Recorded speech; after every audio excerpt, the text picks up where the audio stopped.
नमस्कार, आदाब। मैं हूँ बिलाल सब्ज़वारी। पीबीसी के पॉलिटिकल व्यू में आपका स्वागत है। बिहार राजनीति में एक बार फिर हलचल तेज हो गई है। विधानसभा चुनाव में केवल 8 या 9 महीने बाकी हैं, लेकिन जिस तरह से बिहार की राजनीति दिन प्रतिदिन करवटें बदल रही है, वो मानो ऐसी है जैसे समुद्र की लहरें, जिसको भांपना भी मुश्किल है और समझना आसान नहीं। आज कुछ एक बार फिर ऐसा ही हुआ। आरजेडी प्रमुख तेजस्वी यादव ने जेडीयू के संबंध में एक ऐसा बयान दे दिया जिसके चलते भारतीय जनता पार्टी और जनता दल यू के बीच में खड़कंप मच गया। उन्होंने निशांत कुमार पर निशाना साधते हुए बहुत ही सुंदरता से ये कह दिया कि निशांत को सचेत रहना चाहिए, निशांत को इस समय संभल के चलना चाहिए, क्योंकि भारतीय जनता पार्टी जनता दल यूनाइटेड को हड़पना चाहती है। आखिर तेजस्वी ये बयान क्यों दे रहे हैं? उनकी दोस्ती निशांत कुमार से क्यों झलकती हुई नजर आती है? ये बात ठीक है कि तेजस्वी समय समय पर निशांत को अपना बड़ा भाई कहते रहे। उनका ये कहना है कि निशांत के मेरे साथ पले बढ़े हैं। निशांत और हम लोग एक साथ बड़े हुए हैं। हम लोगों में बहुत अच्छा एक व्यापारिक रिश्ता है। हम लोगों में एक अच्छा पारिवारिक रिश्ता है। हम लोग एक दूसरे के दुख दर्द में शामिल होते रहते हैं। समय समय पे हम लोग मिलते भी रहते हैं। लेकिन ये जो बयान है तेजस्वी का, इसके बहुत ही गहरे मायने हैं। वो निशांत कुमार को क्यों आगाह कर रहे हैं कि उनकी पार्टी पर भारतीय जनता पार्टी डाका डालना चाहती है? या इसका दूसरा भी अर्थ है? ये सिर्फ कि भारतीय जनता पार्टी पे हमला नहीं है, बल्कि जनता दल यूनाइटेड के अंदर भी एक विभाजन का कराने की रणनीति भी होगी। भारतीय जनता पार्टी के लोगों का तो कुछ ऐसा ही कहना। हरिभूषण ने एक समय में ये कहा था, भारतीय जनता पार्टी के बिहार के एक नेता हैं, कि अगर निशांत भारतीय राजनीति में आते हैं, बिहार की राजनीति में प्रवेश करते हैं, तो हम उनका स्वागत करते हैं, हम उनको पलकों पर बिठाएंगे। जिसके बाद से एक अटकलें लगाई जाने लगी कि आने वाले समय में हो सकता है निशांत जनता दल यूनाइटेड के एक प्रमुख चेहरे होंगे, युवाओं में उनका एक आकर्षण होगा। लेकिन राजनीति के बारे में कुछ नहीं कहा जा सकता। राजनीति के समय क्या करवट बदल ले, किस तरह से कौन किस पर दांव चल दे, ये बड़ा मुश्किल है। तेजस्वी ने इस बयान को भांपा और उन्होंने कहना शुरू कर दिया कि निशांत को आगाह रहना चाहिए, निशांत को सचेत रहना चाहिए, निशांत को बिल्कुल किसी भी तरह भ्रम में नहीं रहना चाहिए, क्योंकि बिहार के अंदर भारतीय जनता पार्टी रोज एक रणनीति बना रही है। रोज शाम को बैठकर बैठकें कर रही है। रोज संघ और भारतीय जनता पार्टी की रणनीतिक बैठक होती है, जिसके अंदर यह तय किया जाता है कि जनता दल यूनाइटेड को कैसे समाप्त किया जाए, किस तरह जनता दल यूनाइटेड को हड़पा जाए, किस तरह से नीतीश कुमार को खत्म किया जाए, किस तरह से नीतीश कुमार की राजनीति को बर्फ में लगाया जाए। दरअसल बिहार के अंदर जनता दल यूनाइटेड और आरजेडी दो ऐसी राजनीतिक पार्टी हैं जो एक दूसरे के प्रतिद्वंदी भी हैं और एक समय समय पर एक दूसरे के दोस्त भी होते हैं। कभी नीतीश बाबू आरजेडी के साथ मिलकर सरकार बना लेते हैं, कभी बाबू आरजेडी को छोड़कर भारतीय जनता पार्टी चले जाते हैं। नीतीश बाबू मंडल कमंडल की राजनीति की गलियारों में समय समय पर घूमते हैं। लेकिन आज की जो राजनीति है वो बड़ी कॉम्प्लिकेटेड है। आने वाले समय में नीतीश बाबू पर भी बहुत दबाव है, क्योंकि बिहार मंत्रिमंडल का विस्तार हो गया। इसके अंदर भारतीय जनता पार्टी के कई मंत्रियों को जगह दी गई है, जिसमें से भारतीय जनता पार्टी ने जिस तंत्रता से एक राजनीतिक समीकरण साधने की कोशिश की है, वो बताता है कि आने वाले समय में भारतीय जनता पार्टी नीतीश बाबू के वोट बैंक पर भी कहीं ना कहीं एक जाल बिछाना चाहती है। जिस तरह से उन्हें जातीय समीकरण साधने की कोशिश की है, जिसमें कुर्मी नेता भी है, ठाकुर नेता भी हैं, अन्य जातियों के भी नेता हैं और कुछ ब्राह्मण नेता, कुछ अपर कास्ट के नेता भी हैं, और ज्यादातर तो पिछड़ी जातियों के भारतीय जनता पार्टी के नेताओं को शामिल किया है। ये वो पिछड़ी जातियां हैं जो नीतीश बाबू का एक वोट बैंक माने जाते हैं, जिन्हें वो हमेशा से अति पिछड़ी वोट बैंक को वहां राजनीति। तो इस अति पिछड़ा वोट बैंक के माध्यम से जब भारतीय जनता पार्टी ने कुछ नए मंत्रियों को मंत्रिमंडल में शामिल कराकर एक संदेश देने की कोशिश की है कि आने वाले समय में वो कहीं ना कहीं नीतीश बाबू के वोट बैंक पे नजर रखें। इसी चीज को लेकर तेजस्वी निशांत को आगाह भी कर रहे हैं। भागलपुर के अंदर जब प्राइम मिनिस्टर नरेंद्र मोदी बड़ी रैली को संबोधित कर रहे थे, तो उसी समय निशांत ने भी एक बड़ा बयान दिया था। उनका ये कहना था कि एनडीए को, खासतौर से जनता दल यूनाइटेड और एनडीए के प्रमुख नेताओं को, मेरे पिताजी यानी कि नीतीश कुमार को बिहार का एक संयुक्त मुख्यमंत्री का चेहरा घोषित करना चाहिए। इस बयान के बाद से भी बिहार की राजनीति में हलचल मची थी। भारतीय जनता पार्टी के लोग ये समझने लगे थे कि शायद निशांत अब बिहार की राजनीति में प्रवेश कर रहे हैं। उनकी महत्वाकांक्षाएं भी अब उछाले भरने लगी है।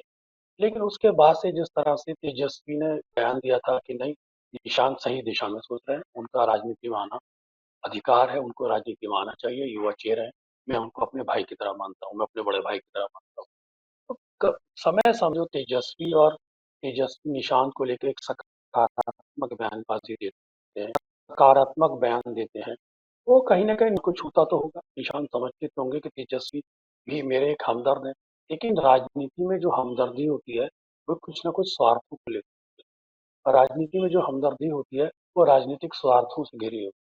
जहाँ भारतीय जनता पार्टी नीतीश कुमार दौरे डालकर कॉन्फिडेंस में रखना चाहती है, वहीं नीतीश बाबू भी निशांत के माध्यम से अब भारतीय जनता पार्टी और जेडीयू को एक साथ साधने की कोशिश कर रहे हैं। दरअसल तेजस्वी की अपनी एक अलग राजनीति। तेजस्वी चाहते हैं कि अगर जितना निशांत को उचकाया जाएगा, जितना निशांत को जेडीयू में बढ़ाया जाएगा, नीतीश के लिए समस्या पैदा हो।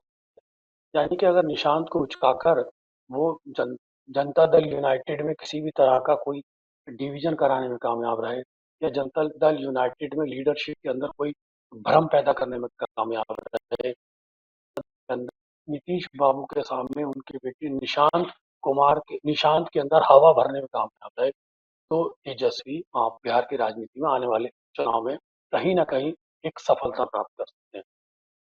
हालांकि अगर आप देखें कि दलीप जायसवाल जो नेता है बिहार के, उनका ये कहना था कि फिलहाल तेजस्वी के पास कोई काम ही नहीं है, वो समय समय पर निशांत की बातें करते रहते हैं। आखिर वो निशांत की बातें क्यों कर रहे हैं? दलीप जायसवाल का ये कहना था कि तेजस्वी लगता है कि बाप और बेटे के बीच में एक विभाजन पैदा करना चाहते हैं। यही वो राजनीति जिसकी तरफ मैंने आपको इशारा किया। एक तरफ तेजस्वी निशांत के हमदर्द भी बने हुए हैं, वहीं वो कहीं ना कहीं निशांत के माध्यम से जनता दल यूनाइटेड के अंदर एक भ्रम की स्थिति भी पैदा करना चाहते हैं। बेटे को बाप के मुकाबले उचकाकर नीतीश के सामने एक समस्या भी पैदा करना चाहते हैं। वहीं वो इस बहाने भारतीय जनता पार्टी में भी निशाना साध रहे हैं। वो बड़ी सुंदरता से कह रहे हैं कि रोज बैठकें हो रही है बिहार के अंदर, जनता दल यूनाइटेड को हड़पने की कोशिश की जा रही है। तो जनता दल यूनाइटेड के हमदर्द तेजस्वी क्यों बनना चाहते हैं? दरअसल तेजस्वी अच्छी तरह जानते हैं बिहार की राजनीति में एक बड़े चतुर, बड़े समझदार नेता हैं, जिनके पीछे युवा उमड़ा रहता है। उनकी रैलियों में लाखों की संख्या में लोग आते हैं। तेजस्वी बिहार की राजनीति के उभरते हुए सुपरस्टार है। ये बात ठीक है कि तेजस्वी अभी तक मुख्यमंत्री नहीं बन पाए, डिप्टी मुख्यमंत्री जरूर बने और 2 बार नीतीश बाबू के सहयोग से। लेकिन उनकी आशंकाएं यही कि वो एक बार फिर बिहार के राजनीति का नेतृत्व करें। तो वो राजनीति को साधने की जरूर कोशिश करते हैं। कभी समय समय पर उनकी राजनीति सजती हुई नजर आती है, कभी समय समय पर वो कहीं ना कहीं पिछड़ते हुए और फिसलते हुए भी नजर आती है। लेकिन ये सब चीजें तो अपना अपनी जगह ठीक है। समय जो दिक्कत है नीतीश बाबू पर, दो तरीके से दबाव है। एक तरफ से आरजेडी उनको एक राजनीतिक रूप से घेरने की कोशिश कर रही है धरातल पर, तेजस्वी निशांत पर हाथ रखने की कोशिश कर रहे हैं। वहीं भारतीय जनता पार्टी एक नीति को मारकर उनका स्पेस बना ले। यही दिक्कत सिर्फ नीतीश के सामने भाजपा से नहीं है, बल्कि कांग्रेस भी इसी पैटर्न पे आगे बढ़ रही है।